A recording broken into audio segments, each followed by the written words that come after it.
Someone You Should Know, a program about people you know and even more that you don't. Hosted by Stuart Sax, veteran, husband, father, and grandfather. Now, here's your host, Stuart Sax. Well, welcome back to another edition of Someone You Should Know. Going to have a really good time today because it's going to be a lively conversation and you're going to learn something too. And I think it's going to be one of the more inspirational programs that we've had together and a good conversation. And we are brought to you, as we are most of the time, by our good friend Christine Dean, who is the networkingdiva.com.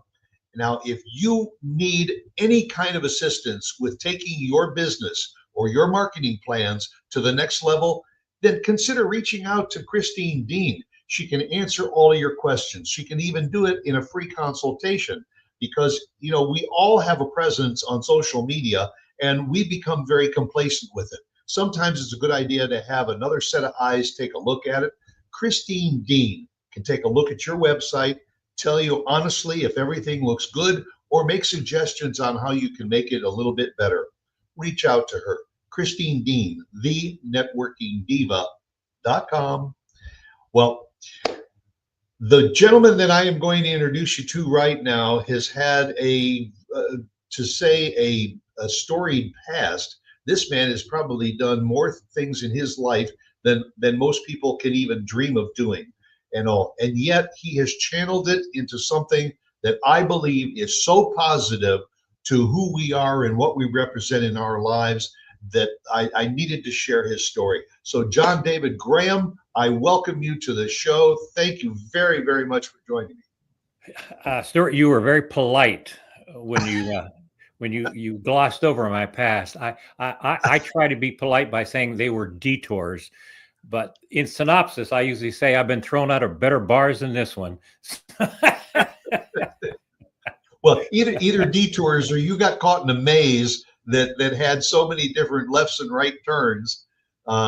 Because maybe we'll start there. Because when you, what is your background? Where were you raised, and where did you study, and why? I was born in the 50s, or actually 48. So I was raised in the 50s in that Leave It to Cleaver era, which was only on television. The truth was, I was in Pittsburgh, so everybody worked in the steel mills. Right. They were all, we called them mill hunks, everybody. And your idea was you go to high school, you go to the mill, you get a job, you work 30 years, you go to the bar at night, and you go home and whack your wife around. And that's just the way the life was. And I went to college, which was unusual, but it was also in the midst of the Vietnam era, the civil rights era, then leading into the Watergate era. There were all these issues that created a great unrest. And so my entire generation grew up saying, then you add to that the steel mills and the factories started to shift. So the middle class, or the working middle class, was being squeezed and disappearing. And so there was all this instability. So I ended up, probably the cataclysmic event was I went to see a girl at Kent State on May 4th, 1970, and not knowing that there was a protest that day. And I did not get involved in that protest, but what I did get involved in that very day was at Ohio State, an anti-war protest. And I was just there with a camera looking for girls. Was not political. But the guards surrounded us. They had guns. They had their names blacked out.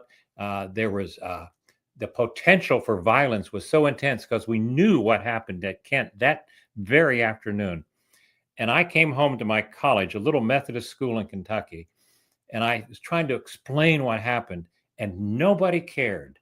And I thought, the world just came apart this afternoon. Everything we believe in is gone. We shot our own. And I'm not saying the protesters were right. I'm not saying the guard was wrong. I'm saying both sides of that whole protest era, both sides had good and bad. And it took me 35 years to get into a voting booth after that. You know, you just reminded me of the lyrics to one of my favorite songs, For What It's Worth, by Buffalo Springfield. And there's a line in there that says, nobody's right when everybody's wrong. Yeah. And Yeah, that's that's the and thing. That's the big thing. I'm almost look like I'm looking into a mirror. I grew up outside of Gary, Indiana, which was another steel town, very much like Pittsburgh, also in the Yep. 60s. You and I are from the same era. So I we could do a whole show on what we think of America today. But you know, in those days, we were just trying to get on. We were just trying to do what we felt was right, and yet every time we turned left or right, something else was coming up. Because you've done door to door sales. I know that you did that Yeah. for a while, and you've been a salesman, but you've also been a children's home counselor.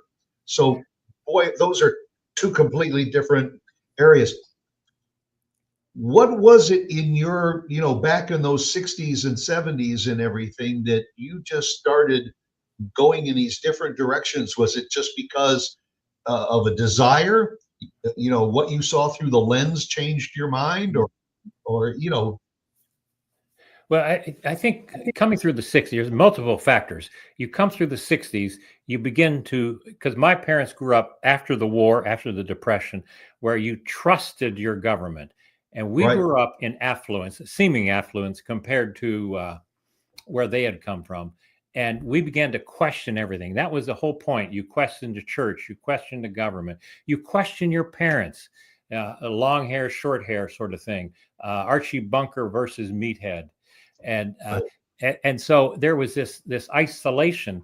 And so having a college degree that let me think that I was smarter than I was. But the truth was, I was unprepared going into this chaos. So I went from job to job to job. And not that I was let go, I just drifted in and out. And I think that typifies that era. I was a door to door salesman. I was a truck driver. I was a building contractor. I was a fireman, which is an excellent job. But I just didn't want to do that. And so, and then I was a building contractor moving through several states. And I was a journalist at one point and even a minister, thinking that I could help in the community. But then I realized that being a minister is often very political. And I had this construction mentality with people. If they don't fit, you get a bigger hammer. Right. And so, so I ended up 53 years old with 2 kids and a wife, and we were near homeless because I had been homeless at one point. And that's when we decided, what is our passion? And we had been through so much struggle that we said, let's help others who are struggling more than us. So we bought an old house and remodeled that into a homeless shelter. And we literally offered our home to help homeless people. And that was the beginning of a Good Samaritan Home at 53. And that, I have to be honest with you, just your demeanor and your personality was enough for me to say, I'd like to just sit down and have a conversation with this man. But the fact that you focused in on people that had less than you had ever had, and you recognized that these are people that deserve an opportunity, deserve a second chance to remodel a home and say, you know, after being incarcerated, it's tough enough to just be thrown out into the cruel world, but to have a place over your head while you are putting the pieces back together, to have somebody like John Graham to do that, it's very, very admirable what you and your wife decided to do. Well, what the key element there was we had this homeless shelter, and the Department of Correction asked us, could we house some people coming out of prison who are free but homeless, but they're still under supervision? So we started doing that, and we had 1, 2, 3 persons, and then we had to grow, and we bought another house and another house and another, and they would pay us a per diem. So Good Samaritan actually was beginning to pay for itself. But for 5 years, there was no income. But I think the philosophical underpinning is that I've never been to prison. but I've made a boatload of mistakes and detours. And I see myself to a degree in the people that we're working with. And if You look at I've been them and given the say pick, that could have been me. it could have been me. And the Yeah. truth is that when I married my wife, I was homeless, and her pastor wouldn't even marry us because he said that I was too dangerous or too unstable.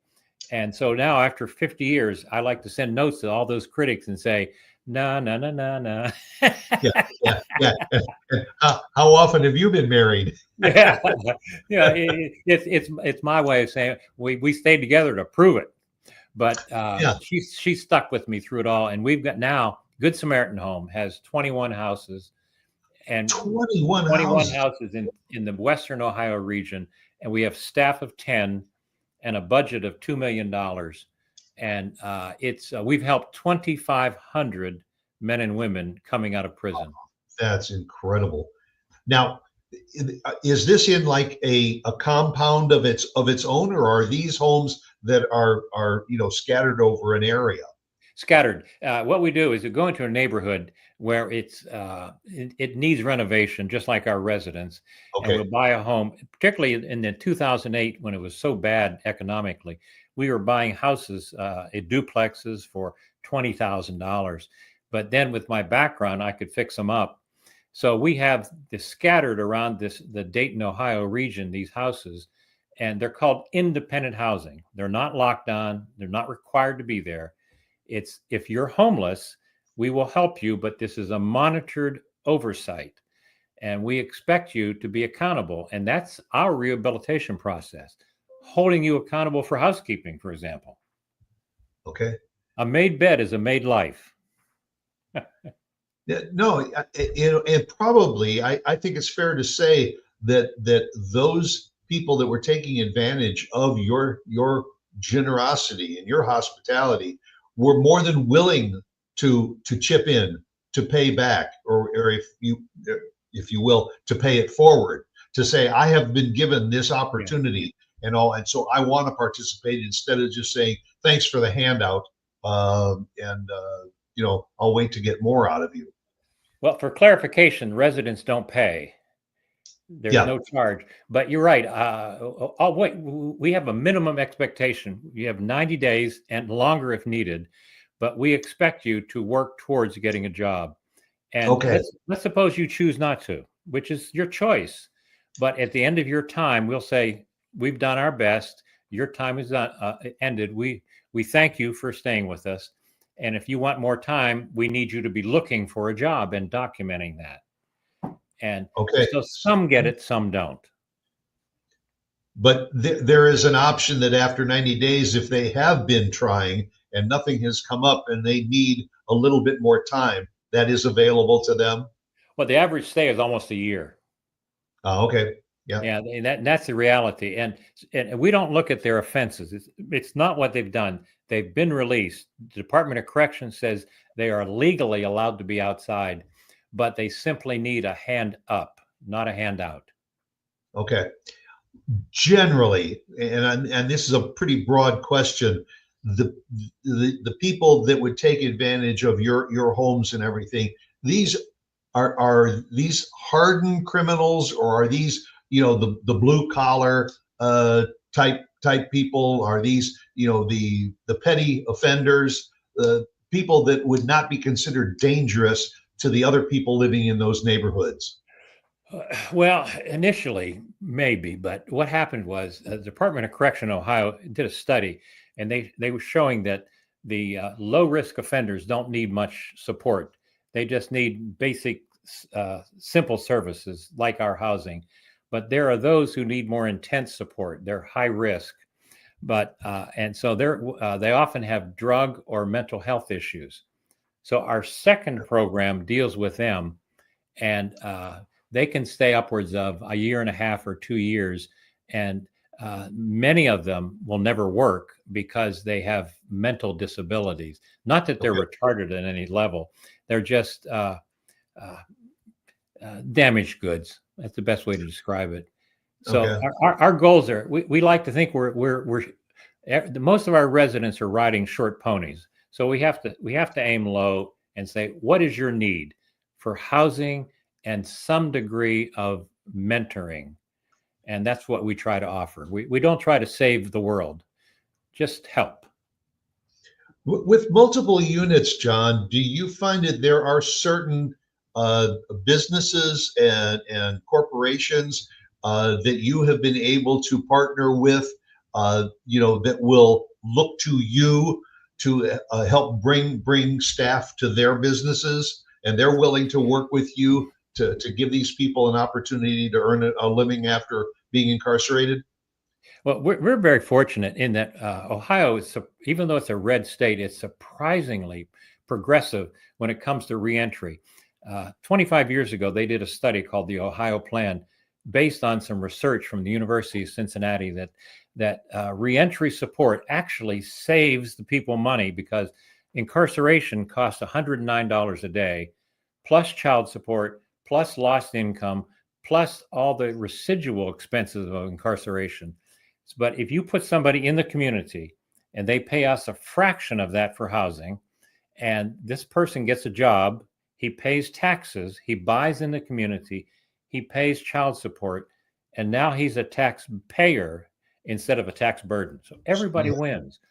But the county, Dayton has Montgomery County, and they have a reentry coalition in many of these cities in Ohio. And the coalition will do the legwork that we can't do, like job connection. So an employer might well get a tax break for hiring ex-offenders. And so we have a federal judge who's coordinating that, and the county commissioner. So it's an extremely respectable program.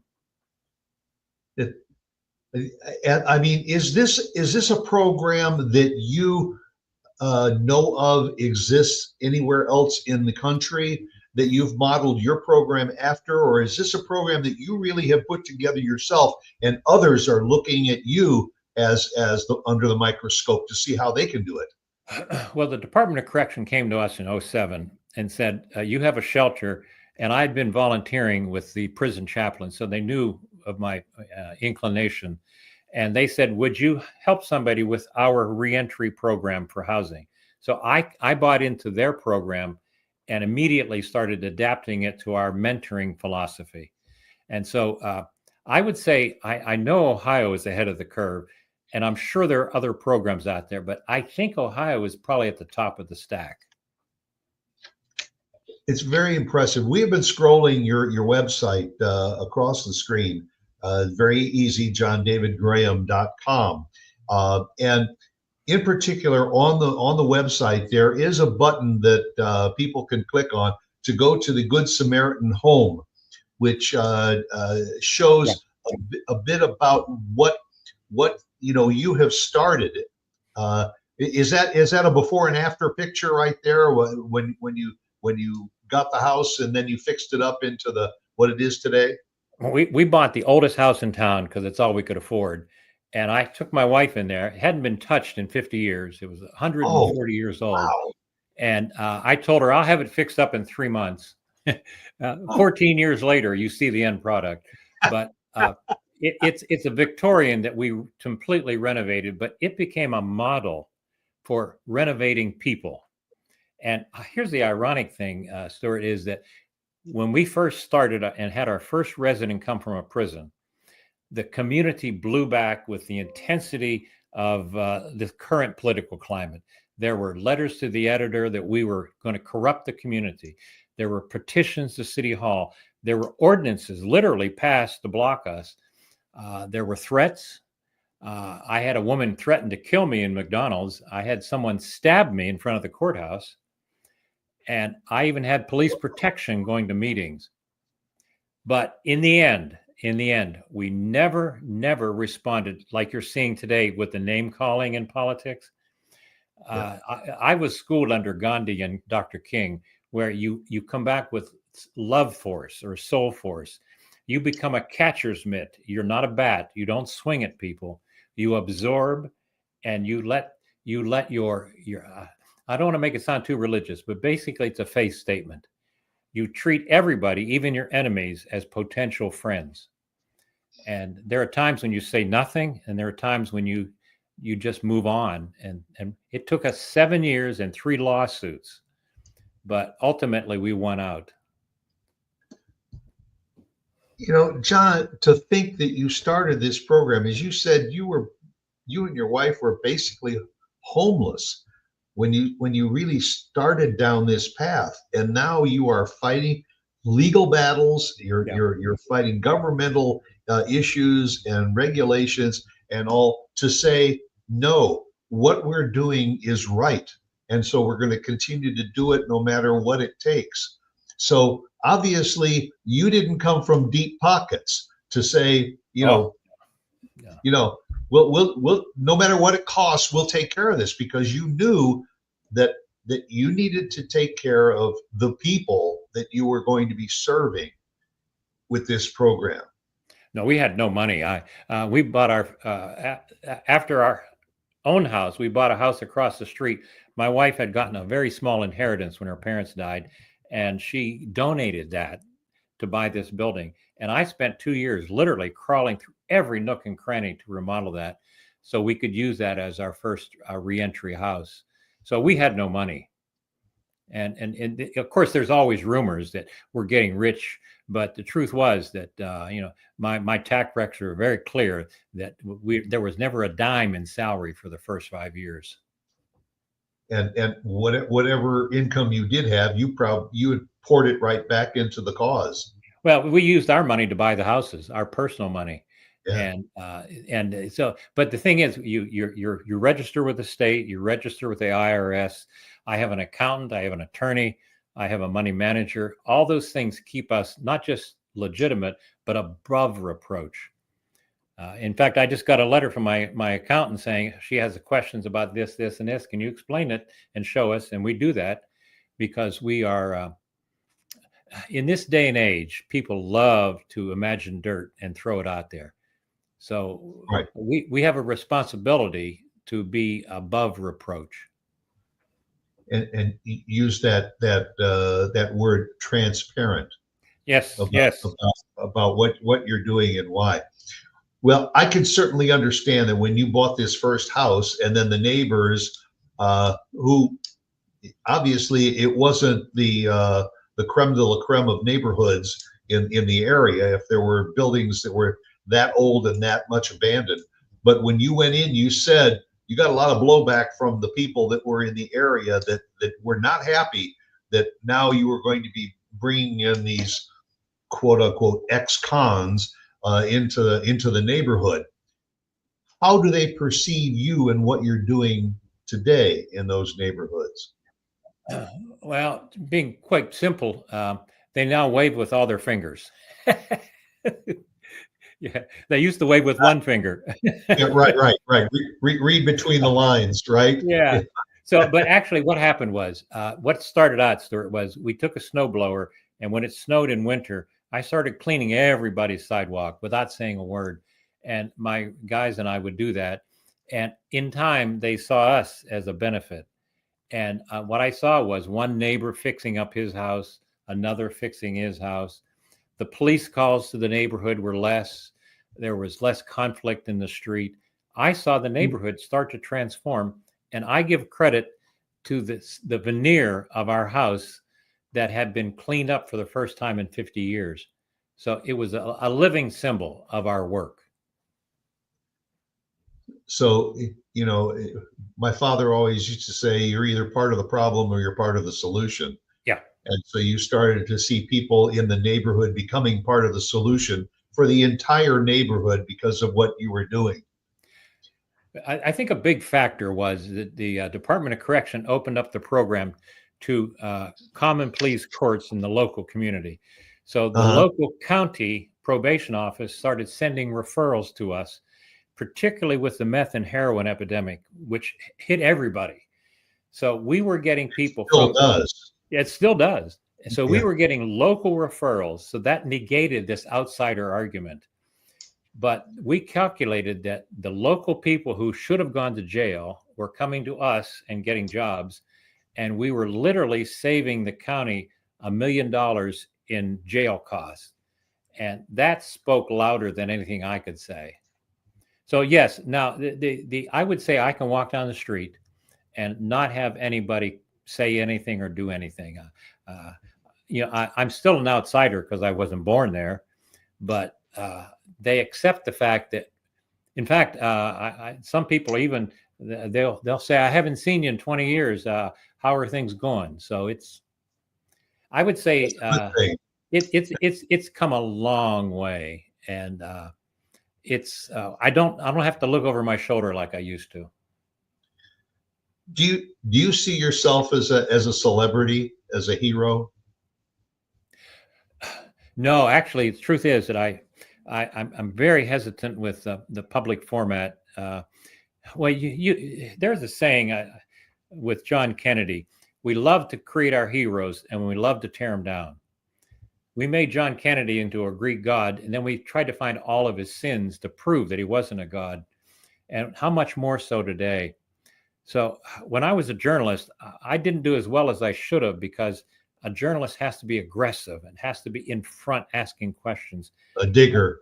That's right. And I like to go to the back of the room and observe. And that's why I ended up writing novels instead of writing journalism, because an observer can just take in the whole picture without drawing attention to him or herself. Well, you did write a novel, and it has been acclaimed in so many circles, and you've won awards for it. It's called Running as Fast as I Can. Yeah. Tell us about the idea for the novel, why you wrote it, and when did you write it? When was it released? Well, I started writing when I was 65. I had just come through a lot of the blowback from the community, but one thing I remembered was I would go into council meetings with reams of data, because I'm trained in research, and I took in data saying, if you would allow this program, here's the proof that it will work. And I had educated people, not just emotional bystanders, but educated judges, educated lawyers say, I don't care about the data. I just don't like it. And so what that taught me was that if you're going to appeal to people, you have to appeal to their emotions. That's what the snowblower did. And so our house became more emotional, because you look at the progress and the Victorian Scholar Scheme. So what I decided to do was not go out on the circuit and talk about reentry. Data doesn't impress people.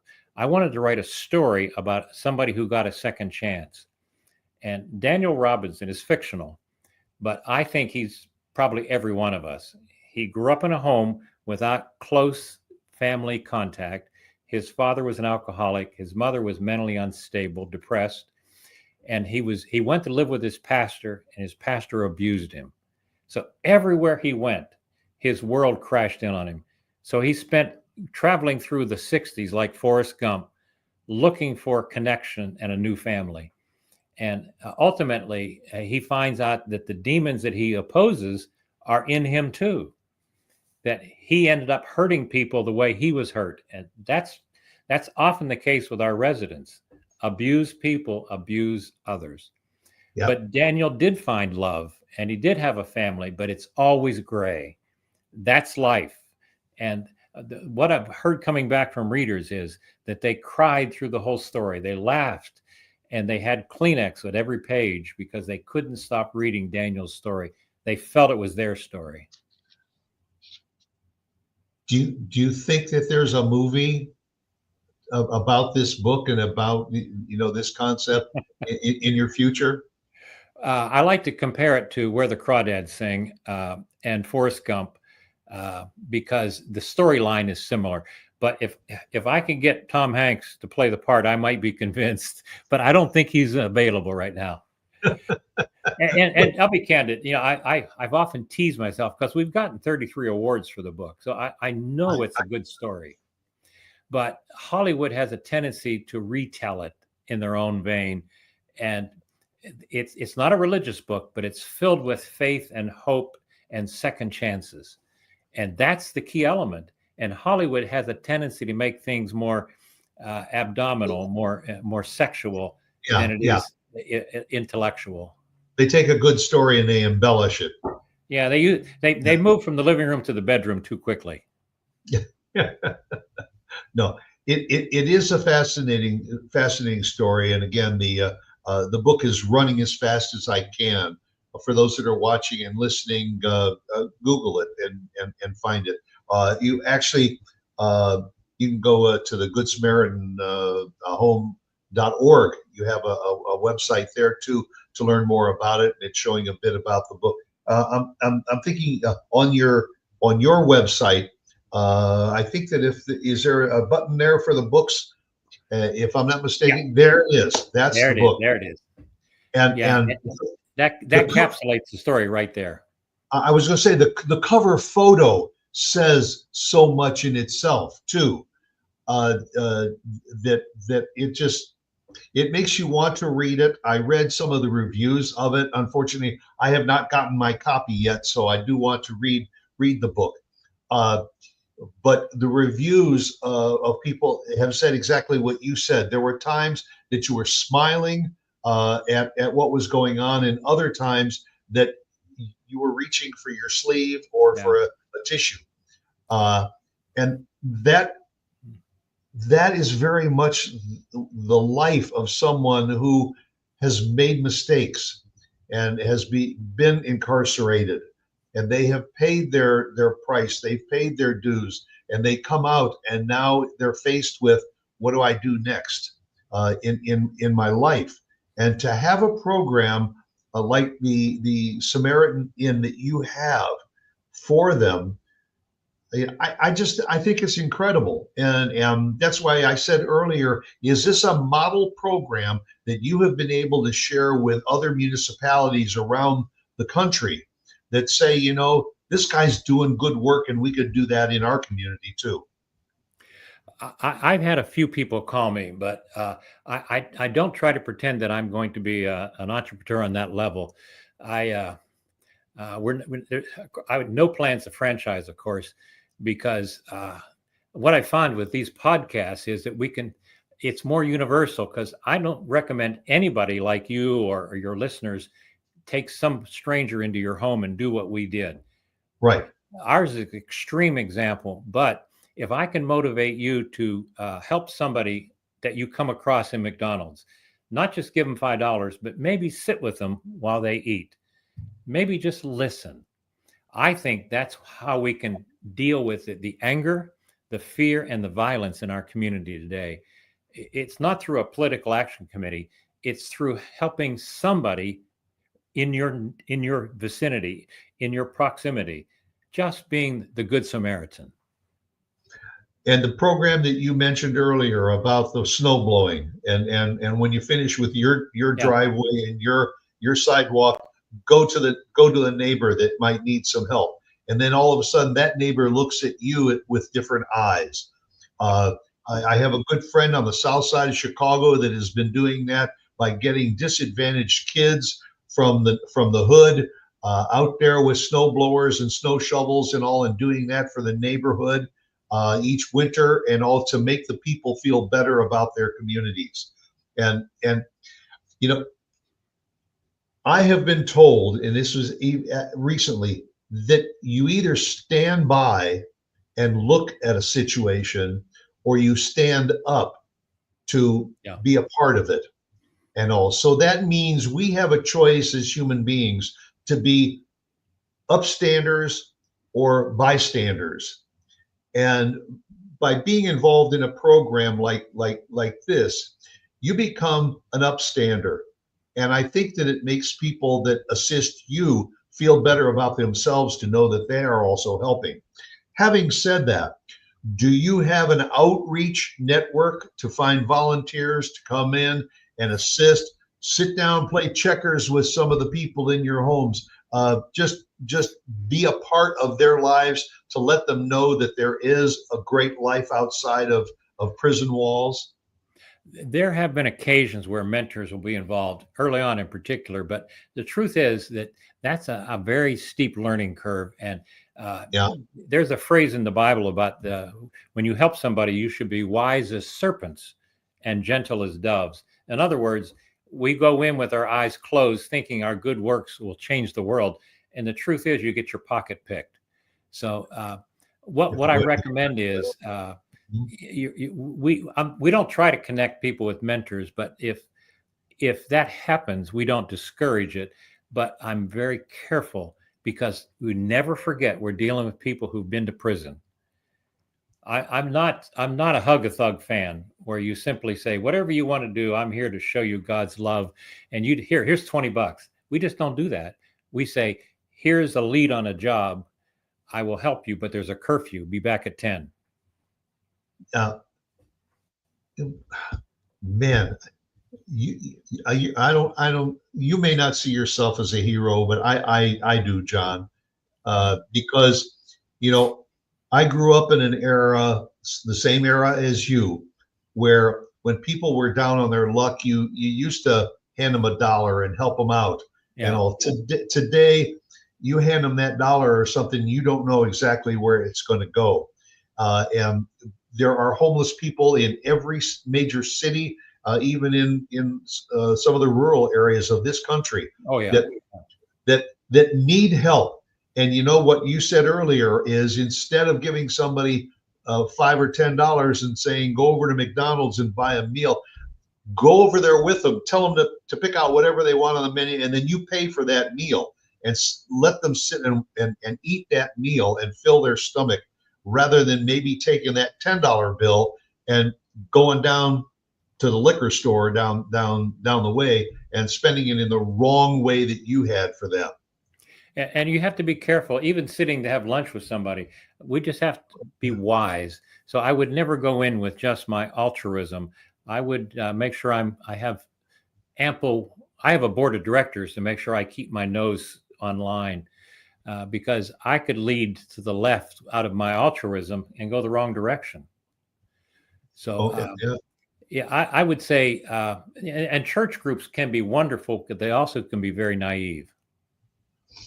Right. Well, yeah, because again, you go back to the biblical sense, and all that most of them feel that you're there. Your purpose in life is to help the downtrodden, but sometimes that can come back to kick you where. That's right. And I think what I've been really wrestling with, in fact, I was just reading some articles from the Atlantic magazine, and I've been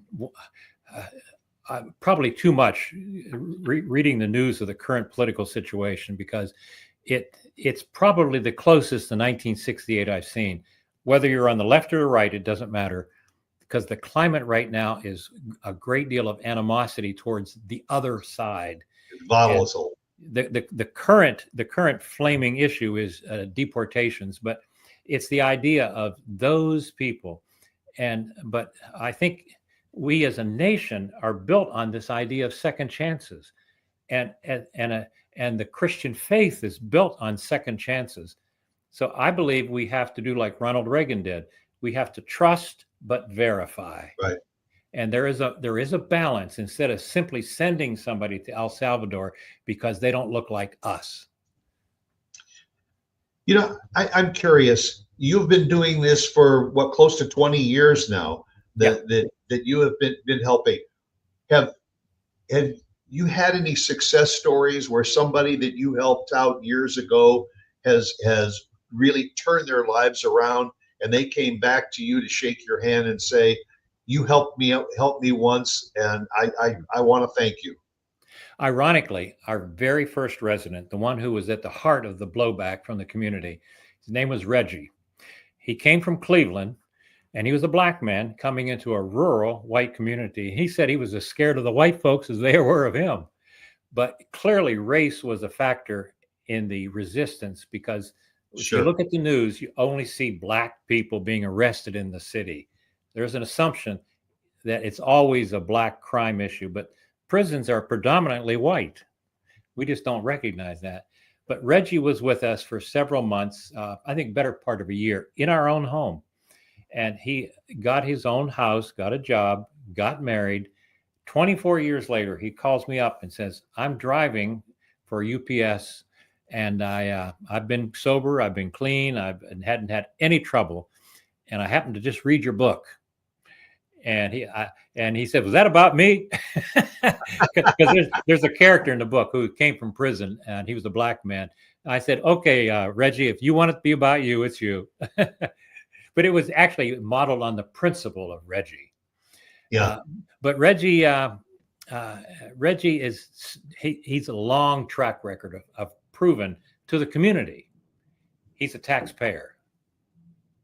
That's well, what you are doing for your community is admirable, and to think that you started with one house and you've got how many now? You said 27. 21. We just bought 2 last month. So. Now, are you finding that there are people coming forward to assist with the rehab of these houses, or do you have your own crew that goes from house to house to help rehab them? Well, initially, it was just me and maybe a couple. I did a lot of the work myself because I had a lot of time and no money. And but what happened was, listen, I crawled through crawl spaces that I don't want to talk about. I mean, literally, I've crawled in places that my body wasn't made to fit. But now what I do is I try to buy smarter because we have enough cash flow. So instead of spending $13,000 for a house that needed a total renovation, right, that took $80,000 in material, we now buy a house for $100,000 that needs painting. And so that my wife is the same. I'm 76. My wife is the same as me. She works harder than any of my staff. On any given day, she's painting, she's patching wall holes. I'll find her on YouTube trying to learn how to use a chop saw to make shoe molding. I'm not making that up. Yeah, because I say if you want it done right the first time, do it yourself. Yeah, and so we try to buy smarter, we just don't. Our purpose has shifted now because I spend a lot of my time talking with people like you doing this because I get very passionate about this idea, and this is my way of saying to the community, be not afraid.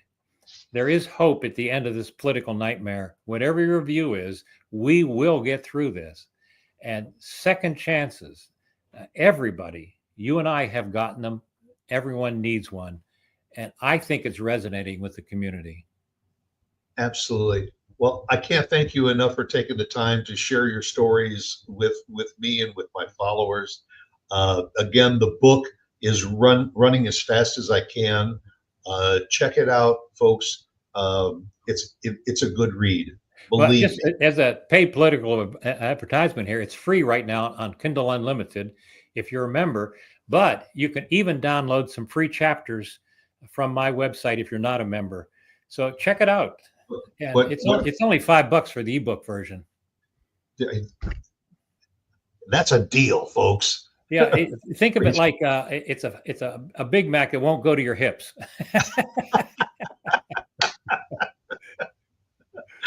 I love it, and I love your sense of humor and your personality because you've taken on a very serious challenge, but you have brought it to light and made it enjoyable and understandable for people, and for that I thank you very much. I end my shows every week with Oscar Wilde. Be yourself because everyone else is taken, and it goes along with who John Graham is also. Folks, that'll do it for another episode of Someone You Should Know. Go out, make it a great day. Join us again next week. And again, check out the website and all. If you want, reach out if you have questions for John and all. And if your community can use something like what he has done, maybe get some people together, rally around and buy that old house, fix it up, and make life better for other people. So again, thank you very, very much, John. I appreciate it. Oh, listen, my pleasure. My pleasure. I really enjoyed it, Stuart. Thank you.